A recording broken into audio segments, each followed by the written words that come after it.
বাংলাদেশ ইসলামী জামায়াত বরগুনা জেলার কর্মী সম্মেলন অনুষ্ঠিত হয়েছে। মানবতা সেবা ও দেশ পরিচালনায় যোগ্যতা অর্জনের মাধ্যমে আল্লাহ তাআলার সৃষ্টি লাভ করা এই ধারাবাহিকতায় বুধবার দুপুর ২টার দিকে বরগুনা টাউন হল শহীদ মিনা মাঠে এই সম্মেলন অনুষ্ঠিত হয়।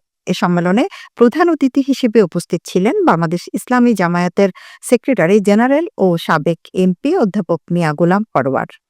বিশেষ অতিথি ছিলেন বাংলাদেশ ইসলামী জামায়াত সহকারী secretary general advocate Moazzem Hossain Helal, Bangladesh ইসলামী জামায়াত বরিশাল বিভাগের আমির অধ্যক্ষ জহির উদ্দিন মোহাম্মদ বাবর, কেন্দ্রীয় মজলিসে শুরা ও অঞ্চলে টিম সদস্য এ.কে.এম ফখরুদ্দিন খান রাজি ও বাংলাদেশ জামায়াত ইসলামী ঢাকা মহানগর দক্ষিণ মজলিসে শুরা সদস্য ডাক্তার সুলতান আহমেদ।